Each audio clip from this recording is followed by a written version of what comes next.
tonight, we're not chasing fortunes or fueling frontier legends. We're stepping into the slow, gritty world of a California gold rush camp, where mornings begin with cold beans, afternoons smell like boot sweat, and the closest most men get to gold is arguing about someone else's. From tin pans to quiet fireside meals, this is a soft-spoken drift through a land better known for dreams than comforts. Perfect for sleep, study, or escaping to a time when the only thing louder than a pickaxe was a snore in the bunkhouse. The sun has not yet risen over the Sierra foothills, but the camp is already stirring, mostly because no one slept particularly well. The thin canvas tents offer minimal protection from the cold, the wind, or that one guy who snores like a bear with sinus problems. Somewhere, a mule brays, a coffee pot rattles, and a miner rolls over on a bedroll that's seen better years and worse weather. The average gold camp is a collage of discomfort. Tents patched with old shirts, boots left outside overnight now frozen in shapes that suggest they've given up. Campfires smolder low, not because anyone was especially careful, but because dry firewood is harder to come by than the gold everyone keeps talking about, but no one's actually seen. Miners rise slowly, layering on flannel and dirt in roughly equal measure. Faces are puffy with sleep and beards. No one looks particularly heroic. Breakfast is whatever survived the night. Beans, leftover biscuits, or something resembling jerky, but with more questions than answers. If someone's lucky enough to have coffee, it's boiled to a degree that both sterilizes and insults the beans. The morning routine is utilitarian. A few splash their faces with cold creek water, letting out noises that suggest personal betrayal. Others simply spit, stretch, and get on with it. No mirrors here, just the judgment of your fellow prospectors, who all look equally haunted by their choices. The camp is quiet, aside from the occasional clank of tin, the crack of joints, and one overly eager newcomer asking, "Think today's the day?" He is met with a silence so profound, it may be studied by future monks. There's no gold yet, there's hardly breakfast, but the shovels are waiting, the pans are dented, and somewhere deep beneath the dirt is the dream that got everyone into this mess in the first place. Whether they find it or not, well, that's a problem for later. Right now, it's just another morning in the dirt. The tools of the gold rush are deceptively simple, small, crude, and guaranteed to leave your hands feeling like they lost a fight with a gravel pit. Every miner owns, borrows, or steals a modest collection of implements designed for digging, sifting, and cursing loudly when nothing shines. The pickaxe is the weapon of choice, heavy-headed, splinter-handled, and wielded with all the finesse of a drunk blacksmith. It chips, pries, and occasionally rebounds in ways that make men reconsider their life choices. A good pick is a companion. A bad one is a liability. Most are somewhere in between, coated in a fine layer of dust and frustration. Then there's the pan, a wide, shallow metal dish, simple enough in design, complex in how it manages to strain every muscle in your lower back.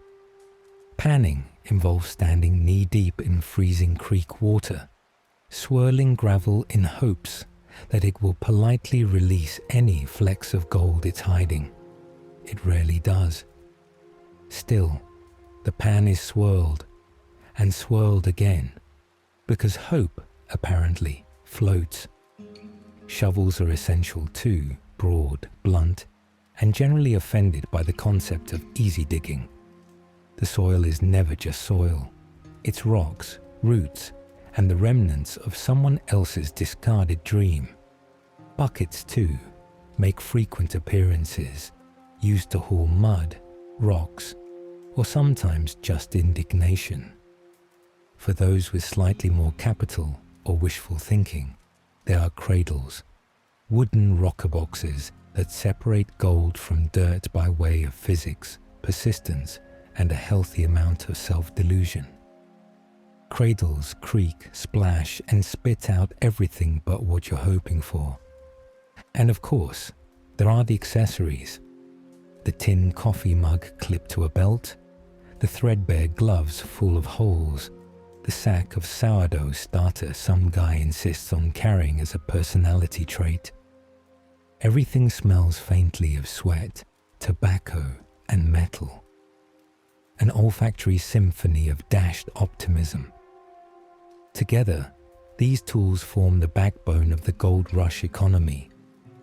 Not because they find gold particularly often, but because they give men something to hold on to besides regret. The creek is the unofficial center of camp life. Equal parts laundry facility, drinking supply, bathhouse, and workplace. It gurgles cheerfully past the tents, utterly indifferent to the daily humiliations of the men knee-deep in its icy water. The rocks are slick, the current is deceptive, and the water is cold enough to make your ancestors wince. Early in the morning, the banks are lined with hopeful prospectors swirling pans in practiced, resigned circles. The motion is rhythmic, almost meditative, right up until someone drops their pan and lets out a noise best left untranslated. Onlookers nod solemnly. We've all been there. Off to one side, a man scrubs a shirt against a rock. He is not doing it well. Laundry, for most, is a bi-weekly ritual of hope and abrasion. Soap is a luxury. More often, it's just elbow grease and denial. The shirts come out marginally cleaner and a good deal more threadbare. Others wade in with buckets, balancing like tightrope walkers on uneven stones, trying not to slip and become part of the creek's more comedic offerings. Drinking water is collected from upstream, at least by those who remember that sanitation is a thing. The rest, well, the stomach cramps are probably unrelated. Bathing happens infrequently and with extreme reluctance.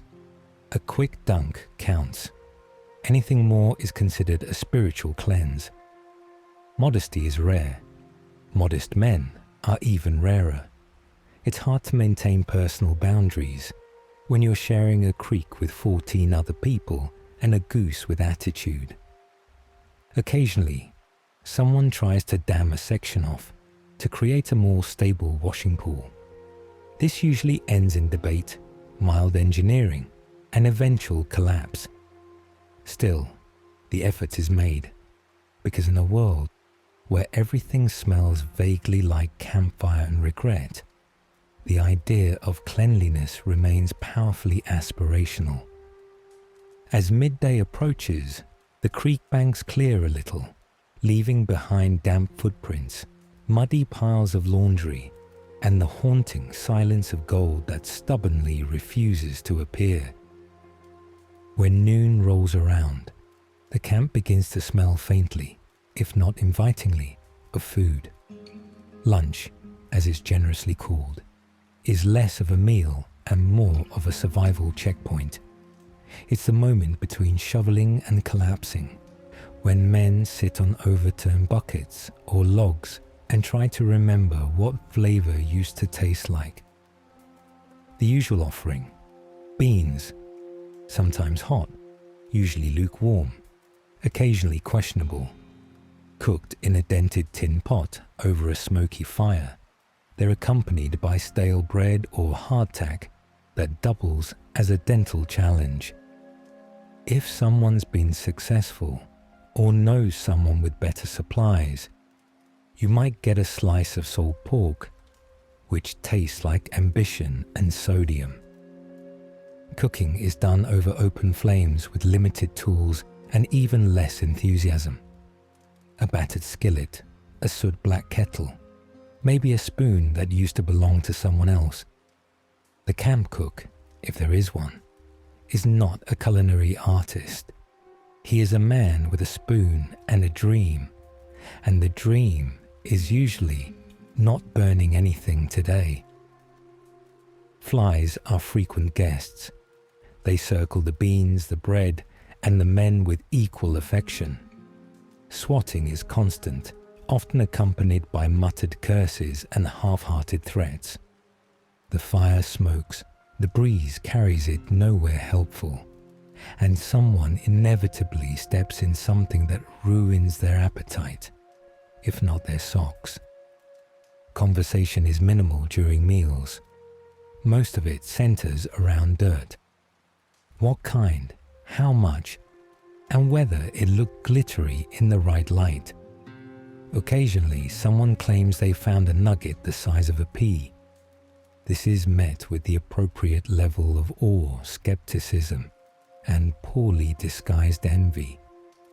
Dessert is a joke no one tells anymore, and yet there's a strange camaraderie in it all. Men lean back, chewing slowly, boots steaming near the fire.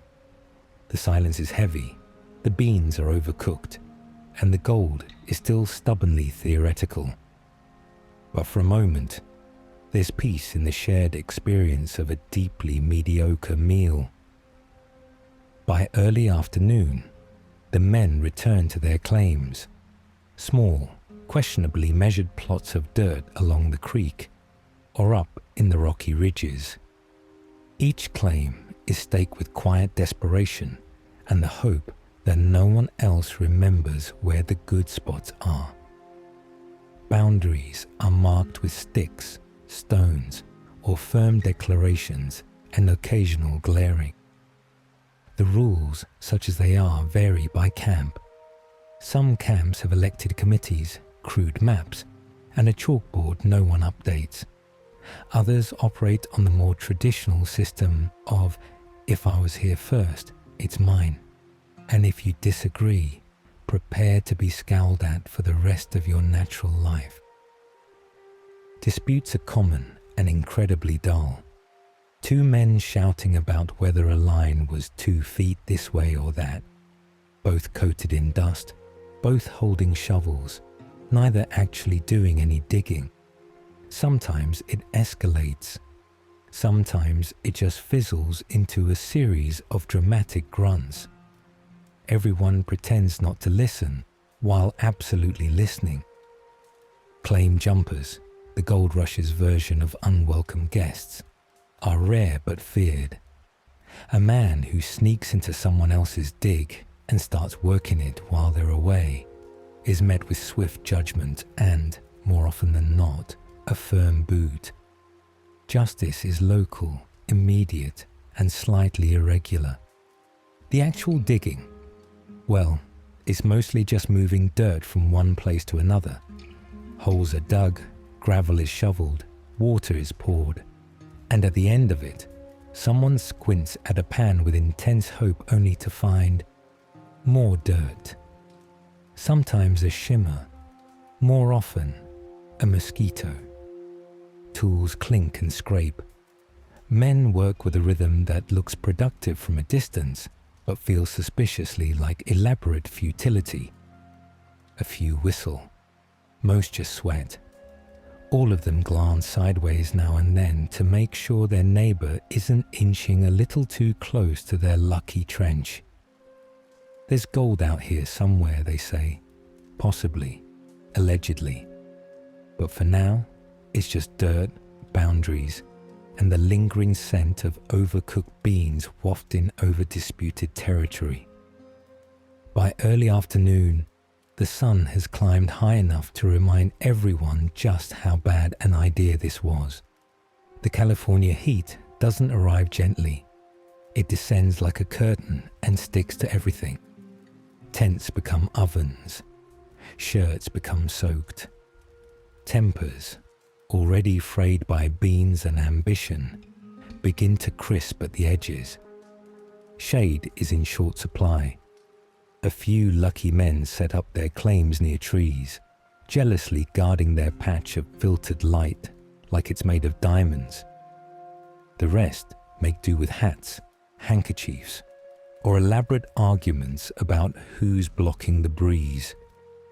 The creek, once bracing, now feels less refreshing and more like an inconvenient obstacle between the sun and your last nerve. Shirts are dunked, faces splashed, boots removed for a minute of desperate relief. Socks hang on rocks, drying slowly into crunchy monuments of regret. Work slows to a crawl. Picks move less often, shovels drag instead of lift. Some men sit and stare into their pans as if gold will appear out of sheer pity. Others lie back against warm rocks and contemplate the sky with the glassy-eyed intensity of someone considering becoming a poet out of spite. Flies gather. Mosquitoes join. A wasp, apparently confused by the concept of human suffering, hovers aggressively near a half-eaten biscuit. No one reacts quickly. They simply wave their hands with the slow, theatrical energy of exhausted opera singers. Conversation shifts from hopeful to philosophical. Why gold? Why dirt? Why didn't I stay in Ohio? A man near the edge of camp starts softly whistling the same tune he's whistled for the last 6 days. No one has the energy to stop him. It's unclear if he's annoying or prophetic. Tools are eventually set down. Water is rationed. A few retreat into tents, hoping to nap but mostly just sweating in place. The camp slips into an uneasy stillness, a blend of heat-induced stupor and the quiet unraveling of collective optimism. And yet, despite it all, no one leaves. Not yet, because maybe, just maybe, tomorrow won't feel like being slow roasted in a wool-lined oven. Not every man in camp spends his days digging holes and swearing at rocks. Some have found a niche, a service, a skill, or simply a tolerable attitude that lets them avoid the pan entirely. These are the odd jobbers, the camp fixers, and the semi-retired prospectors who figured out that chasing gold directly might be the least efficient way to get it. There's the barber, for instance. He doesn't have a license, a steady hand, or more than one pair of scissors, but he has a stool and a canvas sheet, and that's apparently enough. Haircuts are quick, uneven, and usually followed by several minutes of rueful hat adjustment. Beards are trimmed with a straight razor that looks like it once doubled as a butter knife. Shaving cream, lard and courage. Then there's the man who bakes. Bakes, being generous. He sells hardtack, sourdough rounds, and occasionally a pie made from something that might have once been fruit. His oven is a half-buried metal drum. His pricing is aspirational. Still, men line up, because the alternative is more beans. Blacksmiths are few but revered. With a forge cobbled together from old wagon parts and volcanic determination, they fix everything from bent pans to broken spirits. Nails, horseshoes, and shovel repairs are all available, for a price, or sometimes in trade. A man once offered his left boot, his last cigar, and a harmonica rendition of Camptown Races for a new pick handle. It worked. Some men run small trading posts, a blanket on the ground covered with tobacco, tools, and questionable bottles labeled tonic. The bottles promise everything. They usually deliver indigestion. Still, it's a business. Labor can be borrowed, firewood chopped, tents mended, letters written by the one man who can spell consistently. Payment is flexible, coin, coffee, or a vague promise to help later. The latter is rarely remembered and even less frequently fulfilled. In this sideways economy, gold rarely changes hands. What moves instead is necessity, creativity, and a quiet acknowledgement that sometimes surviving out here is easier if you're the man with the scissors, rather than the one still trying to find a nugget in his lunch pail. As the day drags on and the sun finally begins its slow descent into something approaching mercy, a few men retreat to their tents or perch on crates to write letters home. These missives are part confession, part performance, equal parts homesickness and strategic storytelling. After all, why admit you spend the week arguing with a crow over your breakfast when you can claim you're making progress? Paper is precious, and ink is treated like gold's literary cousin. Most men use pencils, charred wood, or whatever will make a mark that won't smudge too badly in the mail. The writing surface might be a board, a knee, or the back of a supply list that stopped being accurate 6 weeks ago.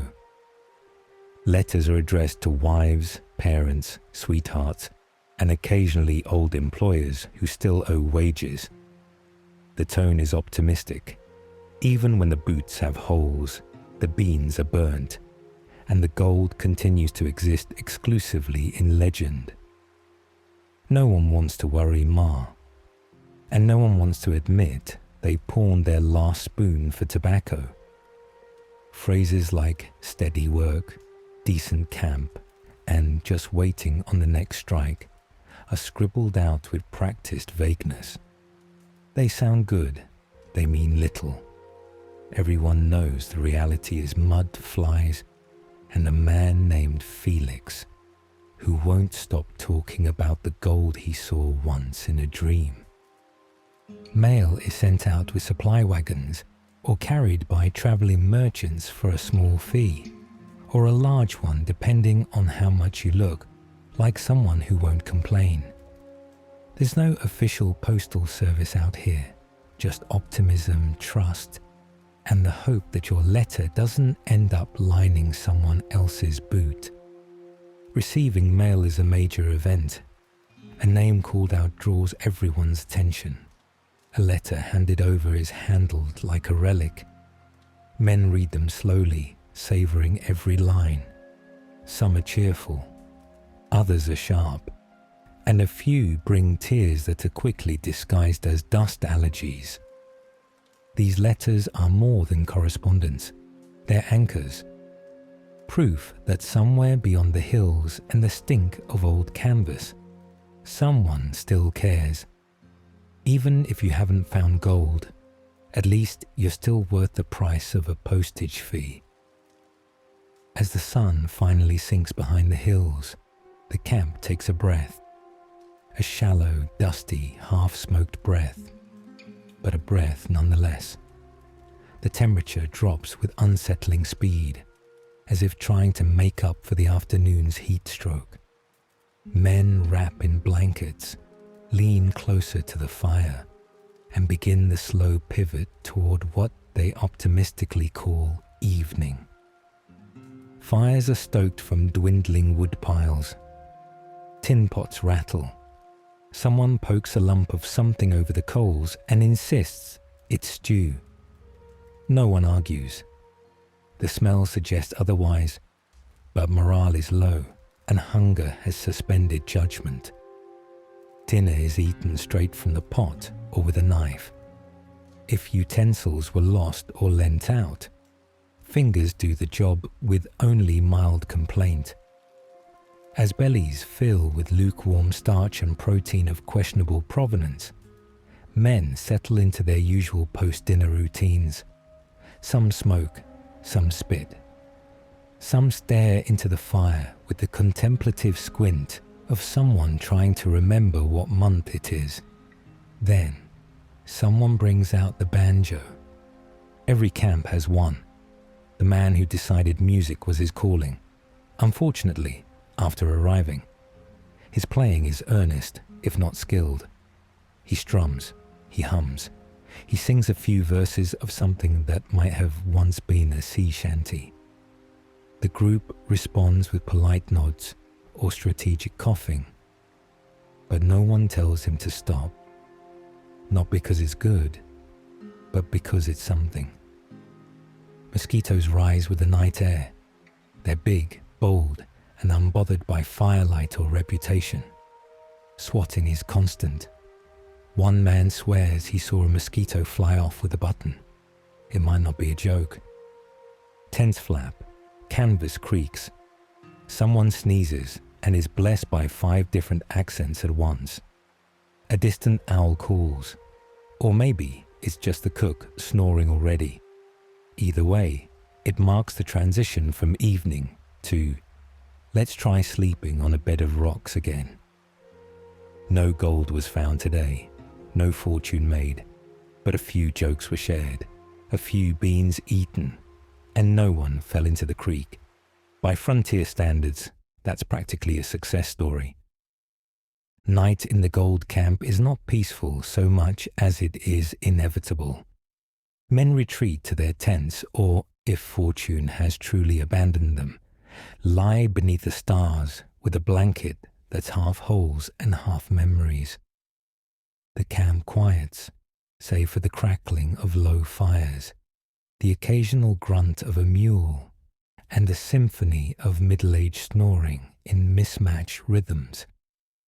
Tents, such as they are, offer minimal shelter. The wind creeps in through every gap. The ground underneath is a curated collection of roots, rocks, and regrets.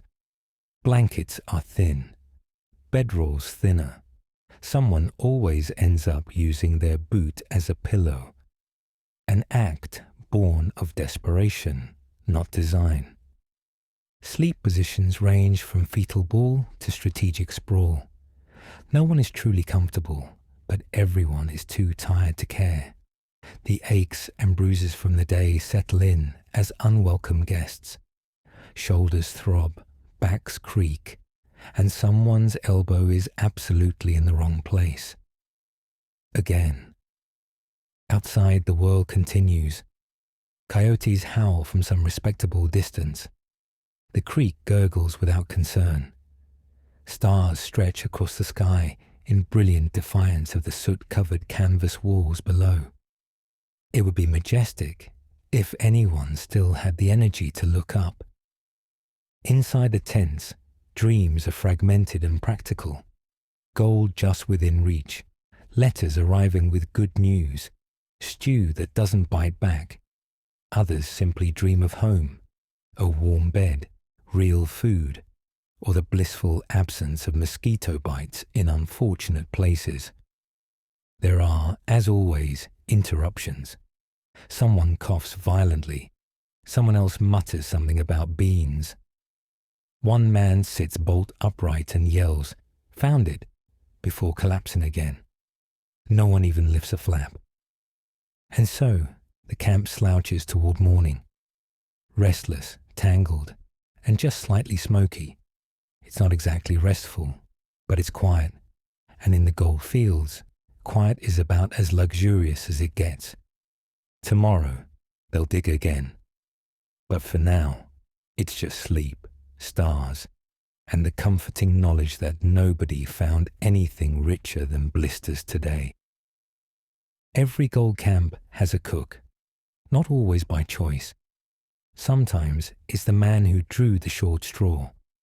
Sometimes it's the only one who can boil water without setting the tent on fire. But whoever he is, he wields a blackened pot and a stubborn ladle like a frontier demigod, ruling over the camp's culinary hopes with exactly as much mercy as the beans allow. The kitchen, so to speak, is usually a fire ring surrounded by rocks and mild profanity.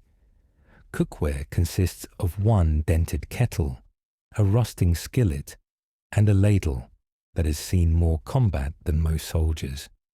Ingredients are kept in burlap sacks and tins. Flour, beans, salt pork, and, if someone's been successful at hunting or trading, something loosely described as meat. Breakfast is a sizzle of possibility. Biscuits slapped together with lard and prayer. Coffee boiled until it threatens to walk out of the pot on its own. Fried salt pork that spits grease like it's holding a grudge. The smell, while not pleasant, is definitely memorable.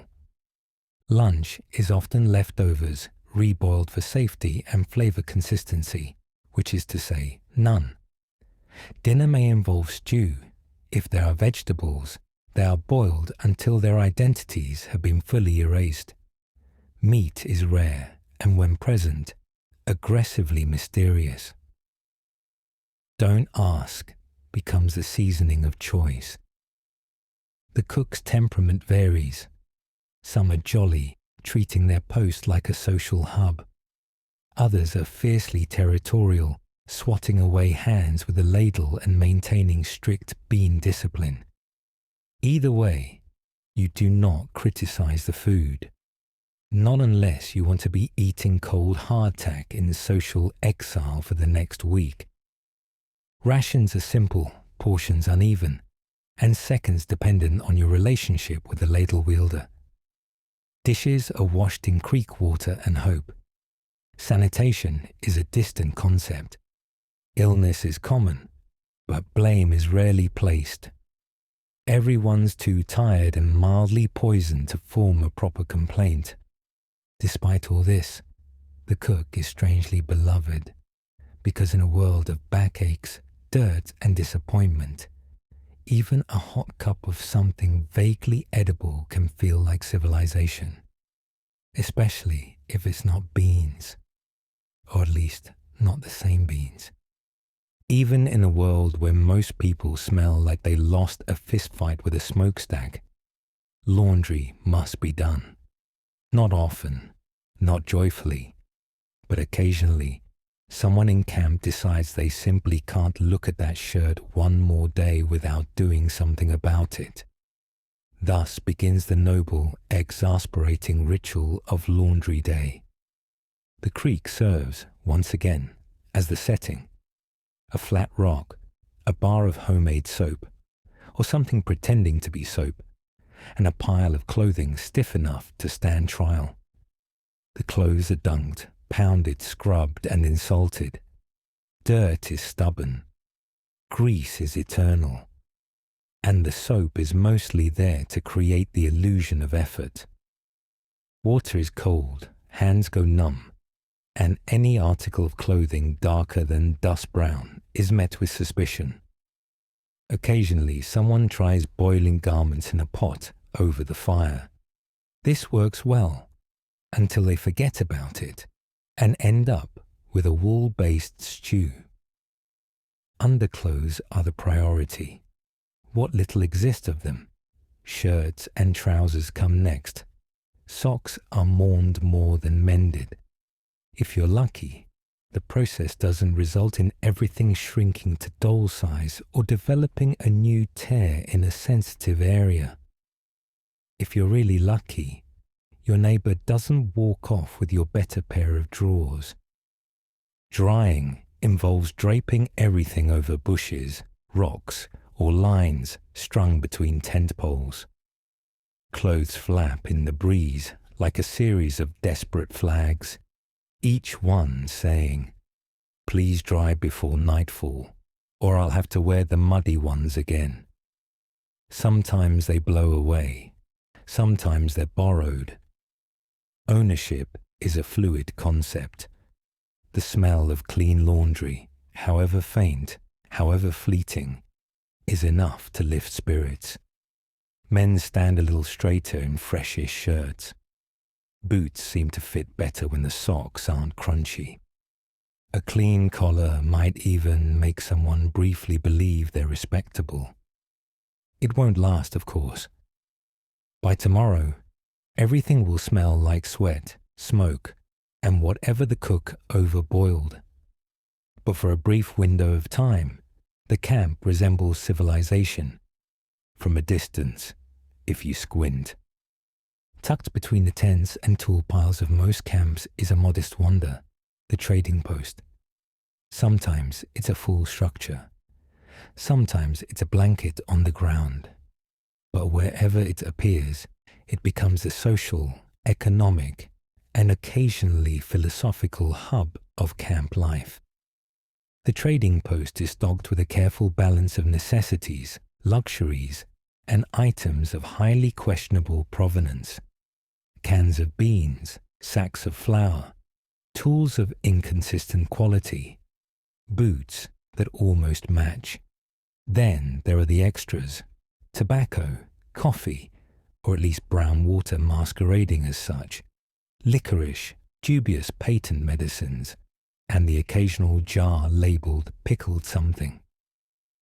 Prices are fluid, often dictated by how desperate you look and how much gold dust you've managed to accumulate. Some transactions are made in coin, others in dust weighed out on a shaky scale that seems calibrated more by mood than math. Trade is also common: a boot for a spoon, a hat for a blanket, a promise for a pie that may or may not exist. The proprietor, often a former prospector who got tired of swinging a pickaxe and decided capitalism was less painful, has the air of someone who's seen things and intends to profit from them. He is equal parts merchant, gossip, and referee.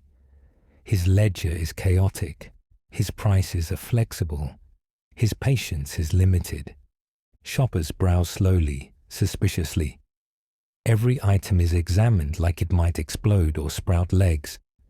Is this saw actually sharp? Is this pork actually pork? Is this hat really worth 3 pans and a week's worth of dignity? The post also serves as a notice board. Crumpled papers advertise lost items, found animals, new claims, or dubious opportunities. Looking for a partner with mule, I have pan. It's not poetry, but it gets the point across. Arguments happen. Deals fall apart. Occasionally, a trade is so clever or ridiculous that it becomes legend. A man once swapped a broken shovel for a pipe, then traded the pipe for 3 eggs, then sold the eggs back to the cook for stew. No one knows how. Everyone applauded. In a place where the gold remains elusive and the comforts are scarce, the trading post offers something just as valuable: negotiation, interaction, and the brief, beautiful illusion of choice. In a place where men regularly smash fingers, inhale dust, eat suspect food, and sleep on rocks, it's no surprise that medical care is both desperately needed and hilariously insufficient.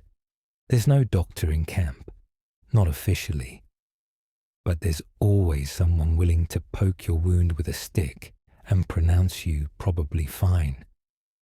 The camp's unofficial medic might be a retired barber, a former sailor, or just the least squeamish man with a steady hand and a bottle of whiskey. His toolkit includes a dull knife, a rag that may have once been white, and an assortment of unlabeled bottles containing things that smell like regret. Injuries are common and rarely dramatic. Smashed thumbs, twisted ankles, burns from grabbing the wrong end of the pan. Again, most are treated with a combination of rapping, muttering, and alcohol. The alcohol, of course, is for both the wound and the wounded, not necessarily in that order. For fevers and stomach trouble, there are tonics, colourful liquids that promise to cure everything from dysentery to heartbreak. Some are made of herbs, others are mostly turpentine and hope. They're sold at the trading post with enthusiastic labels and no accountability. Side effects include dizziness, nausea, and in one memorable case, interpretive dancing. Dental care is theoretical. A man with a bad tooth might be offered clove oil, a bottle of whiskey, or a friend with pliers and poor judgment. Screaming is considered part of the process. Afterwards, the patient gets a handshake, a biscuit, and the knowledge that the tooth definitely won't hurt anymore.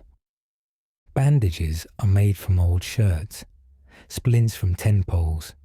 Antibiotics? Absolutely not. You get clean water, if available, and the occasional prayer from someone who hasn't entirely given up on Providence. Despite the primitive tools, there's a kind of rough compassion in it all.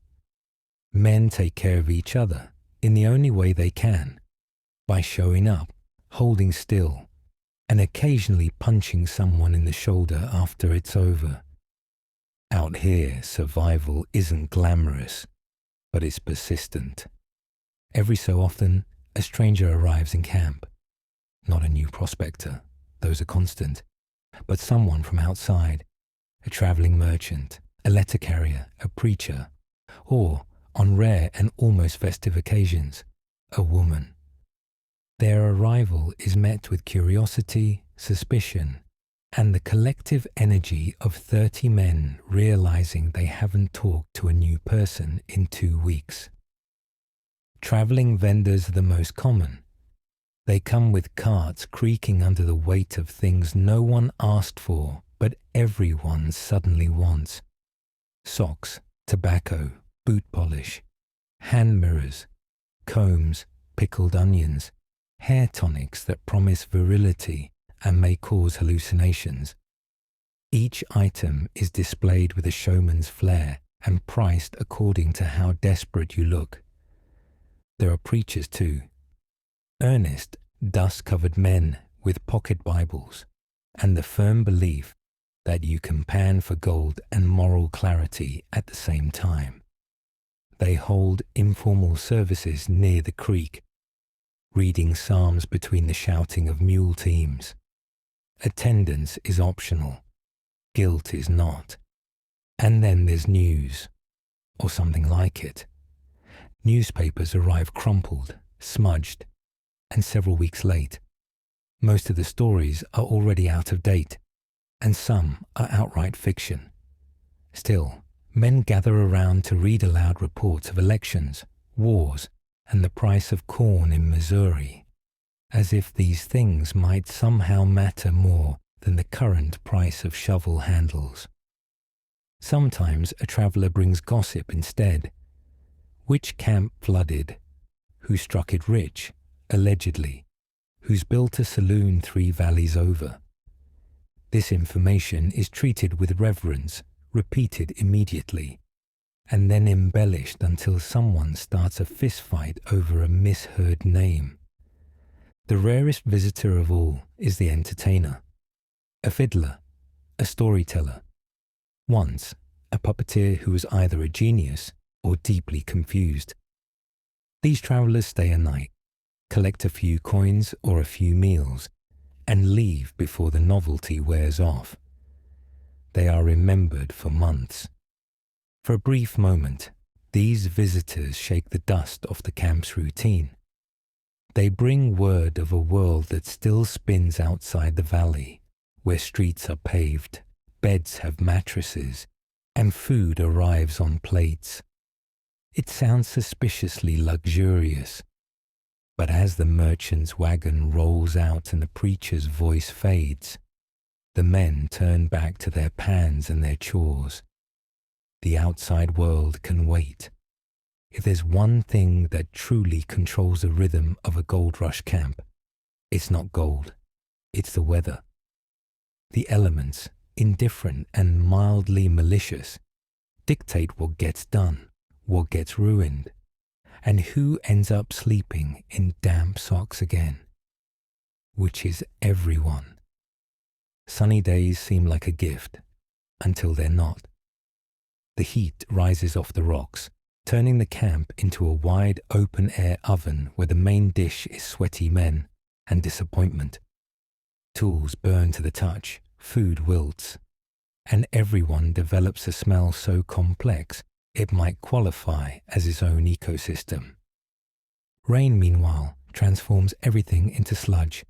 Tents sag, fires hiss, and the creek becomes either a flood or a mudslide, depending on which direction you're trying to walk. Laundry, if attempted, ends up wetter than when it started. Claims fill with water, turning into puddles where dreams go to drown. And wind, oh the wind. It finds every gap in every tent flap and makes sure your only warm blanket gets just a little colder. It knocks over pans, spreads ashes, and once blew someone's hat into the stew. No one has forgiven the stew. Dust storms are less common, but when they hit, they arrive with all the subtlety of a bar fight. The sky goes brown, everyone starts blinking like confused owls, and for a full hour, the camp resembles a giant, angry breading station. Breathing becomes optional. Camp weather forecasting is entirely informal. Old knees, twitchy elbows, and one man who swears he can smell rain 3 hours ahead of time. No one actually believes him, but if he says, "Better cover your pan," you cover your pan, just in case. There's no such thing as the perfect day. There are merely degrees of inconvenience, slightly less cold, slightly more dry. The best anyone hopes for is a day when nothing gets flooded, burned, or blown away. But despite its erratic nature, the weather offers one reliable truth. It gives the men something to blame. When the gold doesn't show, it's not their fault. It's the skies. And honestly, that feels fair. Eventually, a camp gets just civilized enough, or restless enough, to support a saloon.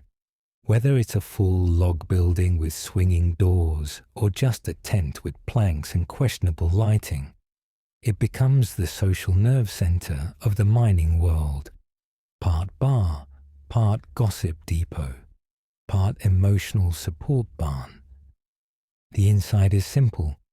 A long table pretending to be a bar, a few stools that have seen better centuries, and a collection of mismatched chairs placed strategically far from the stove and just close enough to overhear every conversation. The air is thick with smoke, laughter, and the distant aroma of spilled alcohol mingling with wet boots. The drink of choice is whatever's available, cheap whiskey, warm beer, or a concoction called Miner's Delight, which tastes like regret and varnish. No one drinks for the flavor. They drink for the forgetting. And sometimes for the dramatic facial expressions that come after the second sip. Music, when it happens, is supplied by someone with a fiddle, a harmonica, or a deep personal need to be noticed. Songs range from homesick laments to aggressively optimistic ballads about gold that no one's actually found. Occasionally, everyone sings along. Badly. Games are constant. Dice, cards, and a mysterious pastime called two-stick that no one remembers the rules to, but which somehow always ends in someone shouting. Wagers are made in gold dust, beans, or socks, depending on the stakes and the level of optimism involved. Arguments flare up, cool down, and restart when someone mishears something through a thick accent and 3 drinks. Fights are rare but theatrical, more shoving than swinging. Mostly just a lot of loud stumbling and someone dramatically exiting into a crate. The saloon is more than a place to drink. It's where men remember that laughter is allowed, that singing can happen without cause, and that for a few hours the pan can stay by the tent, and the dirt can do without them. It's not glamorous, but it's warm, loud, and just chaotic enough to feel like life might be more than digging holes and lying about your luck. Romance in a gold camp is less a sweeping tale of passion and more a cautious negotiation involving dirt, distance, and a shared tolerance for cold beans. With women few and far between, and most men looking like they just emerged from a barrel, the idea of courtship exists in theory more than practice. Still, human nature is persistent. Letters are written, long and embarrassingly poetic, often edited by friends who claim to know about tone. Words like devoted and forever are scrawled onto paper stained with campfire smoke and optimism. Whether they're mailed or lost in a pile of unclaimed socks is another matter entirely. When a woman does appear in camp, a vendor, a laundress, a cousin of someone with a mule, social dynamics shift immediately.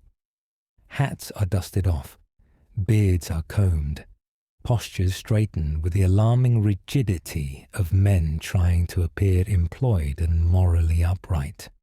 Conversations begin with elaborate greetings and devolve into earnest stammering about weather and boot repair. A few bold souls attempt flattery. It often comes out as, "You smell less like fish than the rest of us," which, weirdly, is a compliment. Sometimes a camp hosts a dance. A fiddler is recruited, space is cleared, and someone tries to hang a lantern. The result is a mixture of hopeful clapping, awkward swaying, and men forgetting how arms work. But it's an effort. And for one dusty evening, it feels like something resembling romance. Marriages do happen, though often elsewhere, when a miner returns home with just enough to settle, or when a woman in town decides she's ready for an adventure that includes no privacy and a lot of laundry. Relationships built in camp are rare but not impossible. Mostly they're slow, practical, full of mutual help and shared disbelief that they've made it this far. More often than not, companionship takes other forms. Friends who share beans without complaint, partners who fix your tools without asking, or someone who saves your last biscuit from the fire ants. Frontier affection, like frontier hygiene, is subtle, but it's there. Every so often, a shout pierces the usual hum of camp life. A pan clatters, boots scramble, and somewhere, someone yells the words that send a ripple through every sunburned, sleep-deprived body within earshot. "I found some." Immediately, the camp becomes an avalanche of curiosity, skepticism, and barely concealed envy. Men converge on the scene with the intensity of a courtroom drama, except dustier and with worse grammar. The finder stands tall, shoulders back, chest puffed, pan tilted just so, displaying a few tiny specks of something shiny that might be gold, or mica, or wishful thinking. The crowd leans in. Some nod seriously. Others squint. A few pretend not to care, casually asking, "Where exactly was that again?" As if directions to buried treasure are given out like biscuit recipes. There's always that one man who declares it not real gold, based on nothing but a hunch and a need to feel something. Another offers to trade his shovel for the spot. A third immediately starts digging 6 feet away, convinced the luck will rub off. It doesn't. Celebrations are modest. A drink is shared, a song might be mumbled, and the finder stashes the speck somewhere safe, like inside a sock, under a rock, or in his mouth. Trust levels remain low. Over the next few days, the site becomes crowded. The ground is prodded, sifted, reprodded, and eventually deemed tapped out. usually by someone who wasn't getting results anyway. Rumours spread. Some say the man struck a whole vein. Others claim he salted the pan. Either way, everyone returns to their holes a little tenser, a little dirtier, and slightly more committed to the dream. Because if he found something, then maybe it's not all just blisters and disappointment. Maybe there's still a nugget out there, one shovel swing away. And maybe tomorrow it'll be someone else's turn to yell. Not everyone stays in the goldfields forever. Eventually, the pickaxe is dull. The shoulders ache a little more than they used to, and the realization sets in that maybe, just maybe, the real treasure isn't buried in a creek bed but somewhere with furniture and actual walls. So they leave. One by one or in twos, men roll up their tents, stuff their gear into bags that smell like smoke and regret, and start the long, dusty walk back toward whatever life is waiting. Some go home. Some head to towns with real roofs. A few simply wander in the general direction of anywhere but here. What they carry isn't always gold. In fact, it's rarely gold. More often, it's stories. Some exaggerated, most slightly unbelievable, all featuring at least one raccoon and a very specific stew incident. They bring back sun-weathered faces, calloused hands, and an ability to sleep through just about anything short of a cannon blast. Some bring back habits, the nervous swirl of a pan, the tendency to eye every patch of dirt, like it might be harboring secrets. Others bring back souvenirs, battered pans, lucky rocks, shirts that have seen 12 kinds of weather and at least 3 types of beans. A few bring back gold, yes, small nuggets, a vial of flakes, enough to buy a house or a bar or, more realistically, a very nice story to tell for the rest of their natural lives. But most return with something a little harder to weigh, a quiet resilience, a new tolerance for discomfort, and the deeply earned right to sigh dramatically whenever someone mentions get-rich-quick schemes. The gold rush never truly ends. It just fades into local legends, creased maps, and the occasional wild-eyed fellow who still insists he knows a place that hasn't been tapped yet. But for the rest, it becomes what it always really was, not a path to fortune, but a chapter, a loud, muddy, ridiculous chapter. And now, at last, it's time to close the book and sleep.